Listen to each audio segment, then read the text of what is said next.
Hi everyone, welcome to 3 Point Play Sports. I'm your host Louis Standridge, and of course missing out today is my usual co-host Kyle Verska. He's down in Mexico partying it up at an all-you-can-drink resort, and so I am filling in much like he did for me the last couple weeks. I've been celebrating holidays and coming back from a virus, which I'm still currently getting through, but I thought it was important to at least get the picks out this week as we try and keep this ball rolling.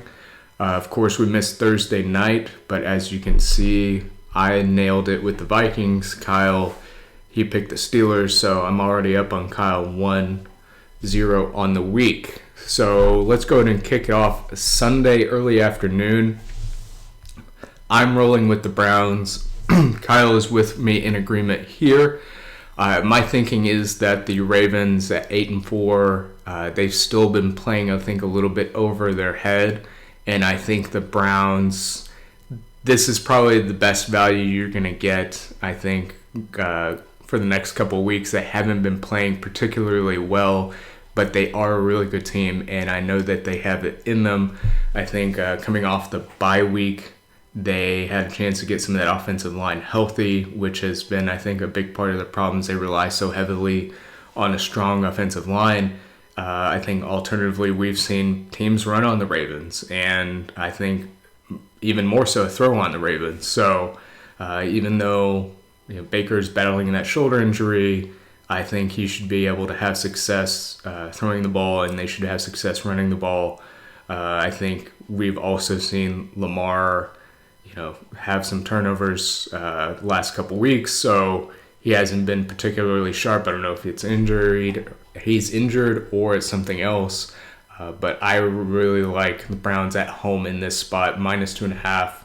It's essentially just the 2.5 neutral field. This is even game, and I like the Browns in that case. On to the next one, the Jacksonville Jaguars on the road to face Tennessee Titans. Titans here -9.5. They're coming off a bye as well. Jaguars are coming off a loss. And both Kyle and I are also in agreement here.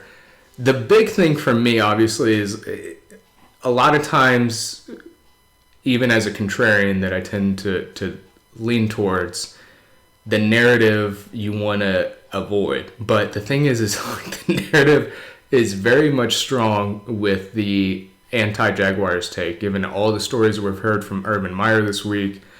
I think, that Bills win, 2 or 3 weeks ago now, is still kind of lingering in people's heads. And that to me is 90% on the Bills and their offensive line and Josh Allen's struggles than it is on the Jaguars. And I much rather would take the Titans, who had the week to kind of regather themselves offensively. After Derrick Henry went down, they've been kind of mostly inconsistent offensively. We've seen them shine defensively, especially on that D-line. So I think this is a good opportunity. They come out of the bye, they establish new offensive identity, whether that's actually just continuing to run the ball or showing more of what their strategy is going to be going forward, because I think they were just trying to do the same after Derrick Henry went down and just supplement that with the running backs they have, but especially no A.J. Brown.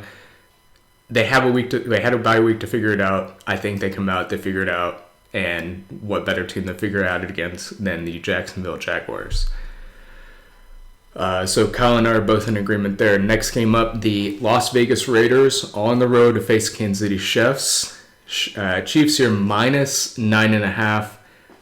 Once again, Kyle and I are in agreement here. We're both on the Raiders. To me, this is okay. We've seen the Chiefs have a couple of really good games. Against the Cowboys, I believe, and against the Broncos, and I think we are starting to get a little bit too far, back into the Chiefs' corner. Prior to those games, it wasn't, dating back to last season, the last month of last season, all the way through the first half of this season, more or less, they could not beat a team by more than 6 points. It might have even been less than that. But they weren't covering most of their games, and those that they were covering by maybe a field goal. And I think we've seen this Raiders team play the Chiefs tough more often than not, especially the Mahomes Chiefs. It's a divisional opponent. The Raiders, they're going to be inconsistent now probably through the end of the season. That's just the case with, losing Ruggs to that unfortunate incident, and of course losing their head coach earlier in the season. I'm just I would take the points here and rely on the Chiefs being more or less the same kind of Chiefs. And I would take the last couple of big wins by the Chiefs as them bouncing back from previous struggles. And now that that's kind of settled, I would think the Chiefs are more what we've seen from dating back to last season. Not as great defensively as they've looked recently, but of course, the Raiders more than capable of competing offensively, especially with this Chiefs team as the games we've seen recently. So I'll take the 9.5. Really, probably anything over a touchdown in this matchup, I'm probably going to take. So to me, getting an extra 2.5 points is great for me. Next game up, the New Orleans Saints 5-7 on the road to face the New York Jets 3-9. Of course, the Saints coming off the Thursday night loss to the Cowboys, in which Taysom Hill, who I believe will be the starting quarterback for this week, broke his finger, but it looks like he will continue to play. And of course, we know what to expect with him. It's going to be mostly rushing, some passing here or there. Maybe we get Alvin Kamara back. I don't think Mark Ingram will be available, but I mean, if you've got Kamara, you've got 90% of the rushing touches right there. Looks like Kyle and I are split on this one. He's taking the Saints. I'm taking the Jets. This is more so for me the thinking that the Jets at 5.5, you're going to have a couple of those really home underdogs that you really don't want to touch on a week-to-week basis, and those are the ones that I'm more often than not going to be backing just because I like those spots. I think the Saints team, not being at home, Taysom Hill, who's still an inconsistent thrower, 5.5 is just way too many points. I mean, could I see the Saints rolling on the Jets? Absolutely, but I think maybe we're reaching the tail end of the season. The Saints, they may just start looking forward to next season. The Jets, they think they want to keep trying to improve as the season ends, and being at home, getting 5.5 against a somewhat inconsistent Saints team.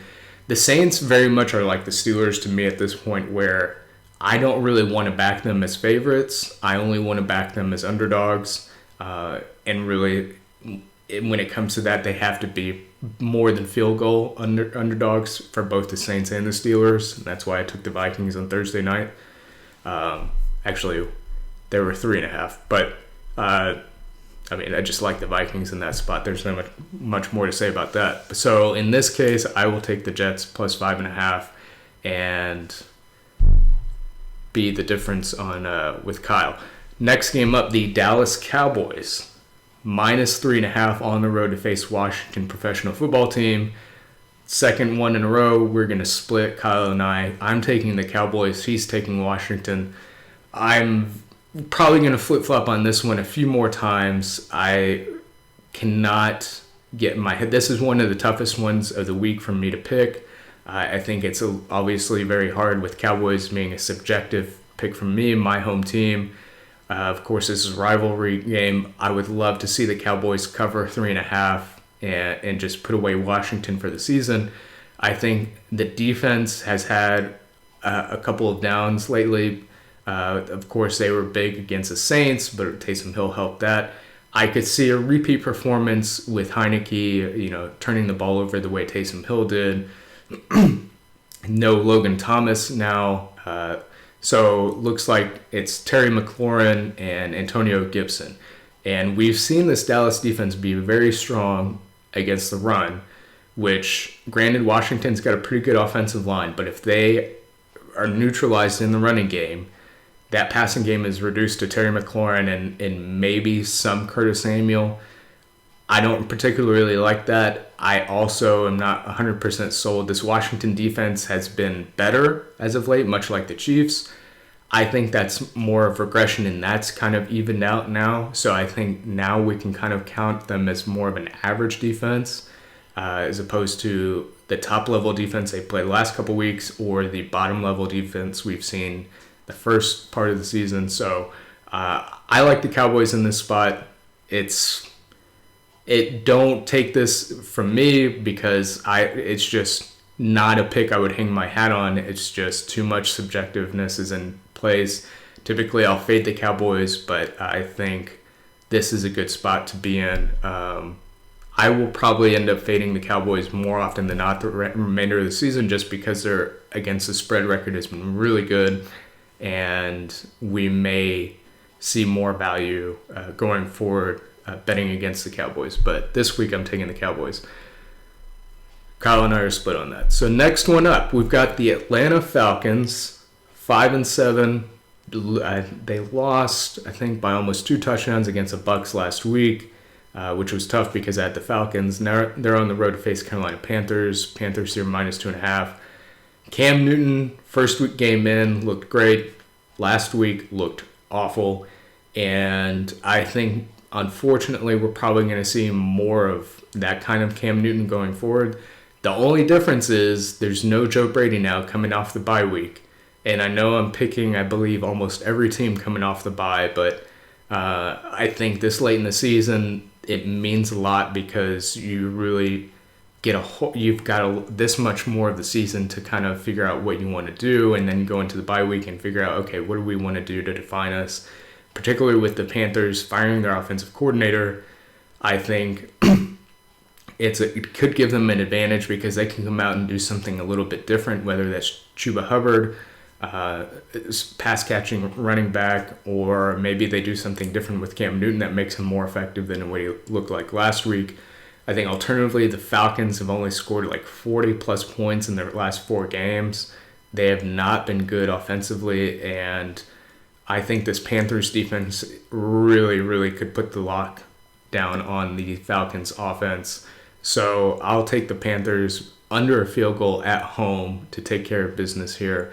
Kyle is also on the Panthers, so he feels the same way on this one. Next game up, the Seattle Seahawks on the road to face Houston Texans. Texans here +7.5. This one was tough, and because I'm very reluctant to take the Seahawks as more than touchdown favorites against anybody. But the fact that we're looking at Davis Mills and not Tyrod Taylor in this game is the difference maker for me. If it was Tyrod Taylor, I would take the +7.5. I feel like he's competent enough to get this within a touchdown. And I know I don't have anywhere. I have the opposite kind of faith in Davis Mills. I just don't think he's that good. And of course, now you're down to Rex Burkhead and David Johnson in the backfield. So I'm not really sure what the kind of offense you can produce against a Seahawks defense that you can move on offensively, but you know what's the maximum that the Texans can output offensively? I think alternatively, the Seahawks, they've been struggling offensively since up until last week. Since Russ has come back. Last week you saw them put some points together on the 49ers. Maybe we start to see that come together even more. I think they can put it together in back-to-back weeks. It may end up, obviously it's going to be probably too late to matter because they're already 4-8 for the season, but I think Russell Wilson can put it together, and if he's healthy, you got Lockett, Metcalf, and Everett, and of course, whoever, it's a stable of running backs. I think they can put some points on the Texans. I generally, if you followed my picks, I'm not going to back more than touchdown favorites often on the road, just because I love getting those big touchdown plus underdogs at home. But Davis Mills is a stay away from me, and of course, I think the Seahawks just come in here. It's really tough to swallow the 7.5 with the Texans. Of course, Kyle is here in agreement. He's backing the Seahawks as well. Next game up, the late afternoon, we've got the Detroit Lions, 1-10-1 on the road to face Denver Broncos. Broncos here minus 8.5. Lions coming off their first win of the season against the Vikings. The Broncos coming off their loss against the Chiefs. I believe they played last week. I'm taking the Broncos here. I think even without Melvin Gordon, this was going to be a very competent rushing attack with Javonte Williams. Now that we know he's a stud, Melvin Gordon is probably going to be back. We've seen Teddy Bridgewater. He's capable. He's not one of these quarterbacks that's going to get complacent against terrible teams. I think on the other side, we saw, of course, the Lions win last week. Maybe that's mentality is like they get the monkey off their back and now they can kind of play more freely. I actually think that it is more of a distraction / outlier, and anytime the Vikings are involved, it's just you almost have to ignore that because the Vikings play down to their competition way too much. I backed the Vikings last week, but I should have known better. So I'm taking the Broncos this week minus the 8.5. On top of that, you're looking at Detroit Lions. They typically need to rely on their rushing attack to not put pressure on Goff. They're down their top two running backs with Swift and Jamal Williams down. So now Jamar Jefferson, who has been a very good running back, should be okay. But clearly, you're not. It says something when you're down to your third string running back. So I'm taking the Broncos here. Kyle is actually on the Lions. I think he read a lot into that game, so clearly that's how he feels. Next game up, the New York Giants, 4-8 on the road to face Los Angeles Chargers. Chargers here 7-5. Giants here, I believe, are rolling with Jake Fromm, who they just picked up off a practice squad. That could be huge in terms of what's the offensive identity. Of course, Jason Garrett's been gone. I think he got fired a week or two ago. So, I don't know if Kitchens is going to be any better. I doubt it, but at a minimum, we're probably going to see them rely on the running game more so. And I think because on the other side, we're looking at a Chargers team without Keenan Allen, and Mike Allen, I don't think has been able to practice because he's been in the COVID protocol as a close contact. I think 10.5 is just way too many points. And we've seen this Chargers team a lot be wildly inconsistent week to week. I mean, when they're good, then the next week they disappoint. And when you're not expecting them to do well, then they do well. So I think, we saw them with a huge win last week. I think they're due for a letdown. And until they build some sort of consistency, either for better or worse, I think I'm just going to ride that inconsistent wave. So I'll take the Giants plus 10.5. It's tough because I don't think you can really expect much from Jake Fromm. But at minimum, a lot of teams have had success running on the Chargers. And if that's what the Giants decide to do, that may end up working out for them offensively. I think realistically, you're probably looking at a 17-10 game or even 17-7.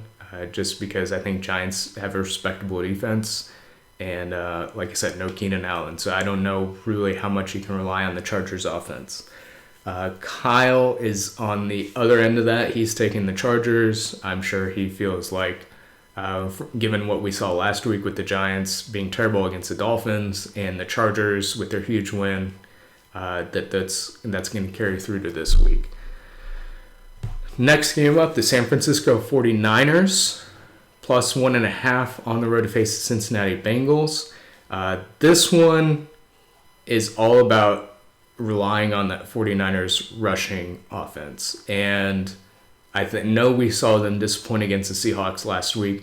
I think for the most part, you have to throw out all NFC West divisional matchups. Those games are always wonky, and each one plays each other in a certain way, and it's just they never play their outside of their division the same way, at least from what I've seen. The Bengals at 7-5, they've been, of course, a lot better than I would have expected coming into the season. They still probably have a chance to win the division if the Browns beat the Ravens.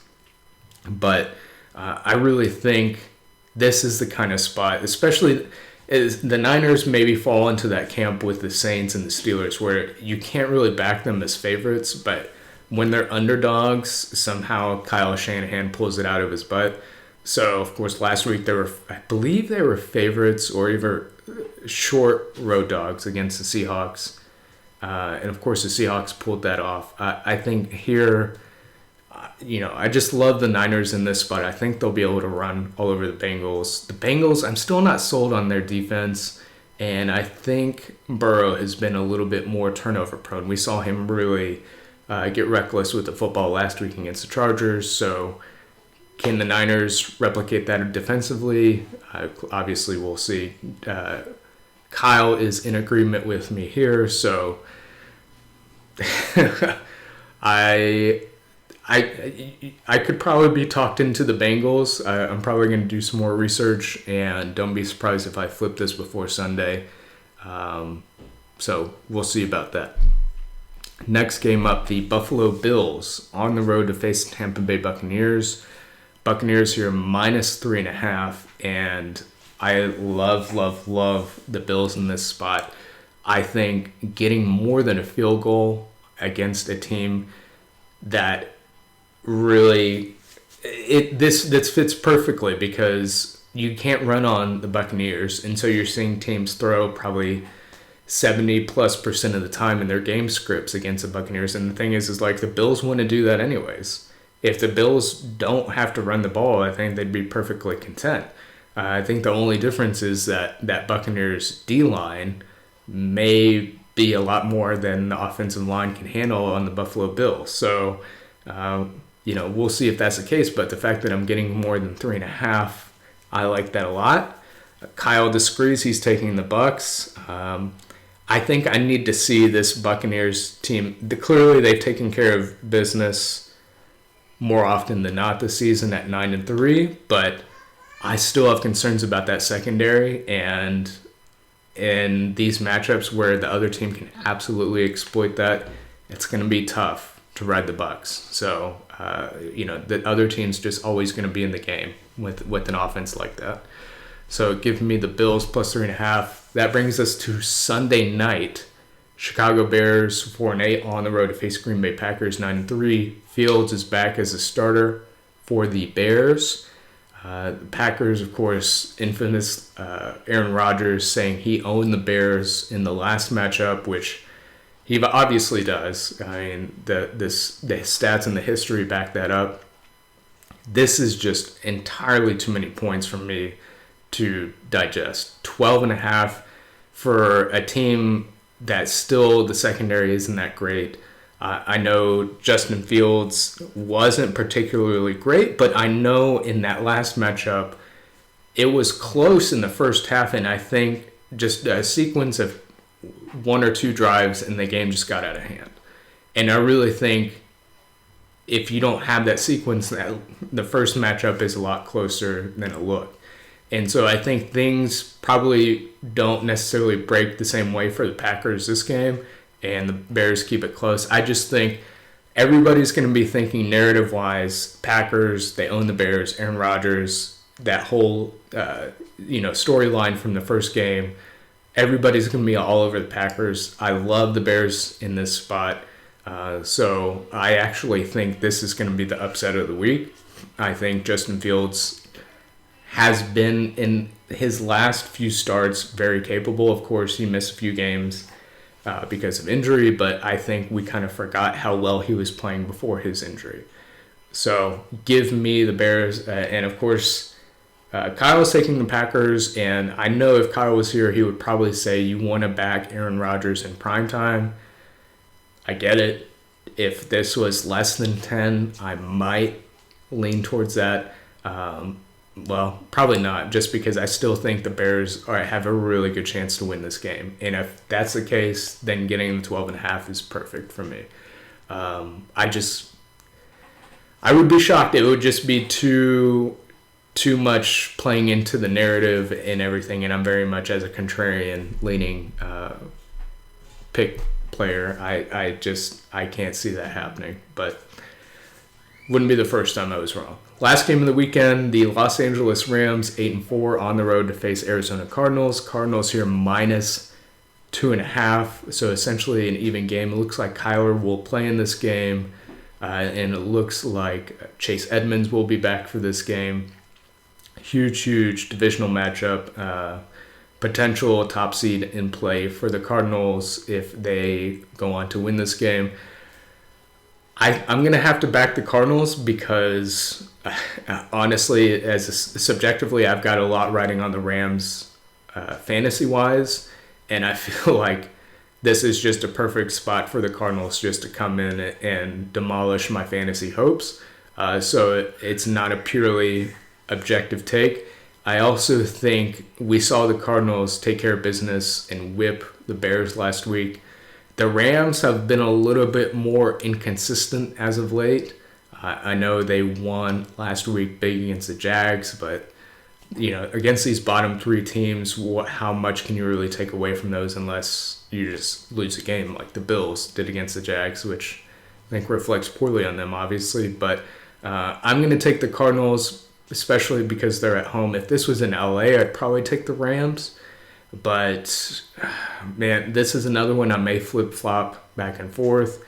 I just don't have a strong feeling either way because these are both some very competent teams.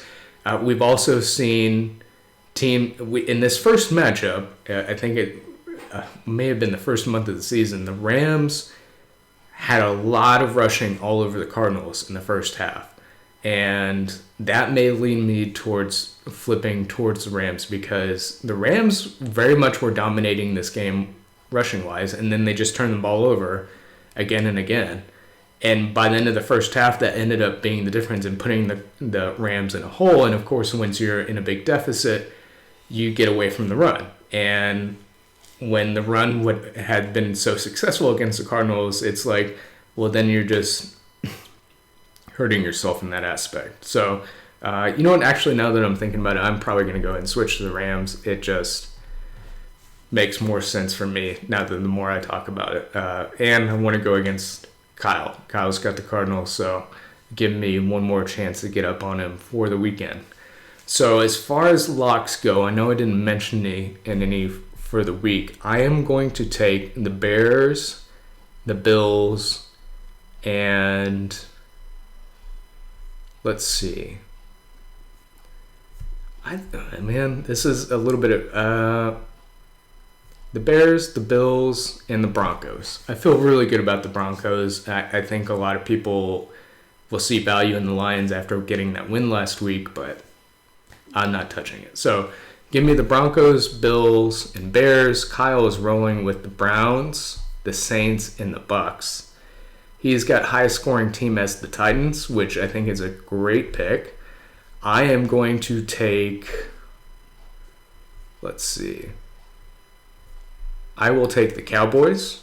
I think, we haven't seen them really explode offensively the way they were in the first 2 months of the season. So I think Washington's defense, especially without Montez Sweat, and now, of course, I'm forgetting his name, Chase, on that D-line, I think that's a good opportunity for the Cowboys to run the score up. Underdog to win outright. Kyle already lost his. He had the Steelers to win. I'm going to take the Bears. This is the biggest dog on the weekend, I believe, 12.5, right? There's nobody else that high of a dog. I'm going to roll with the Bears. I think everybody's going to be rolling their parlays into Sunday Night Football. It's a good catch-up game because if you lose money early in the day, there's a lot of people that are thinking, okay, just throw it on the money line for the Packers. So give me the Bears as a dog to win outright. Random bet of the week. Kyle is taking Titans to run for 200-plus yards and 3 touchdowns. That is an absolutely bold pick, and I credit to him because he usually doesn't go that bold, and I give him crap for it. I think, funny enough, the Jags, if they do one thing well, it's probably they've got a decent rushing defense, or maybe that's just because teams have so much success throwing on them that they don't need to run the ball. But it'll be interesting to see what the Titans offense looks like this week coming off the bye. I imagine they might just go like Bill Belichick last week in the Navy and run it 95% of the time, which could very well have very good success against the Jaguars this week. For me, I think I'm going to go with the Broncos. I'm going to double down on the Broncos, and I'm going to say they run for 200 plus rushing yards and 3 touchdowns. So same side bet from me. So Kyle and I will be in alignment there, but I'm going to bet on the Broncos to do it against the Lions, especially the Lions' rush defense. One of the worst in the league, if not the worst. So locks for me, Bills, Bears, and Broncos. All 3 Bs. Locks for Kyle, Browns, Saints, Bucks. And yeah, there you have it. So thanks for tuning in. If you like the video, make sure you hit the thumbs up and the bell for the subscribe button. And we'll try and get Kyle back on and do our normal pod/video for the next week, which I believe we are already in week 14 right now.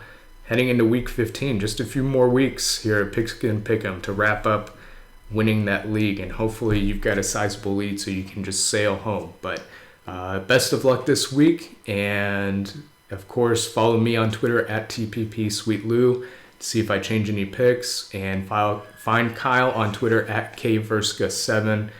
Any questions, emails you want to send us for future videos at 3pointplaypodcast@gmail.com. Email us there or leave a comment down below. We'll try to get back to you. Other than that, good luck this weekend and